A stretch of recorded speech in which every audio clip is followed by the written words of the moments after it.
Rajasthan BJP में अब विधानसभा चुनाव के लिए वसुंधरा राजे पार्टी का सीएम चेहरा नहीं होंगी। अब तक के फैसलों से ये तकरीबन तय माना जा रहा है।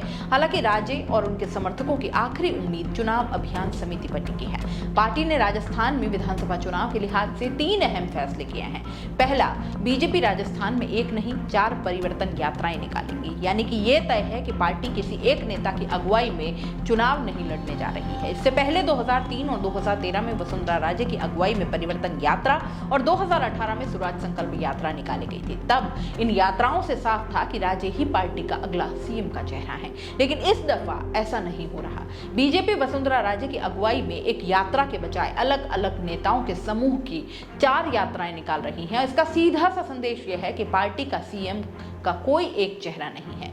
बीजेपी ये कई बार साफ कर चुकी है कि राजस्थान में इस दफा सामूहिक नेतृत्व में चुनाव लड़े जाएंगे। पीएम नरेंद्र मोदी के नाम पर ही जनता से समर्थन मांगा जाएगा, लेकिन अब पार्टी के फैसले से साफ कर दिया गया है कि वसुंधरा राजे की वापसी की उम्मीद अब काफी कम बची है। चुनाव को लेकर बीजेपी ने 2 कमेटियों का ऐलान किया, लेकिन दोनों ही समिति में से किसी की भी कमान वसुंधरा राजे को नहीं दी गई। पहली चुनाव घोषणा पत्र समिति, जिसे बीजेपी ने प्रदेश संकल्प पत्र समिति नाम दिया है, इसकी कमान सौंपी है केंद्रीय कानून मंत्री अर्जुन मेघवाल को।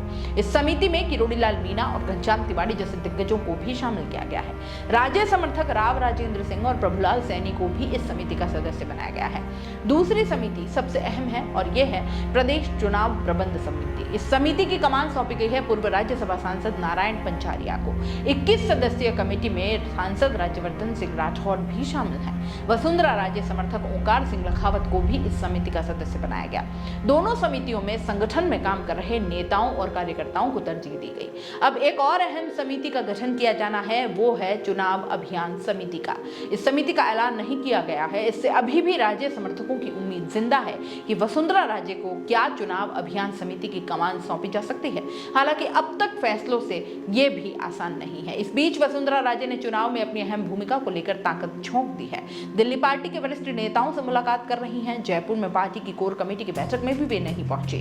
राज्य की पूरी कोशिश है कि भले ही सीएम का चेहरा घोषित न करें, लेकिन चुनाव की कमान किसी भी रूप में उन्हें सौंप दी जाए। राज्य की नजर टिकट वितरण वाली कमेटी पर भी है, लेकिन उनकी टीम जिस तरह से अब तक चुनाव की तैयारी में किनारे है, उससे उनके लिए रास्ता दिन ब दिन मुश्किल होते जा रहे हैं। अब सवाल यह है कि क्या वसुंधरा राजे को पार्टी आलाकमान ने किनारे कर दिया है। हालांकि वसुंधरा राजे को सम्मान देने में पार्टी नेतृत्व कमी नहीं रख रहा है। पार्टी की बैठकों, कार्यक्रमों और रैलियों में उन्हें बुलाया जा रहा है। मंच पर सम्मान भी दिया जा रहा है, लेकिन कमान नहीं दी जा रही।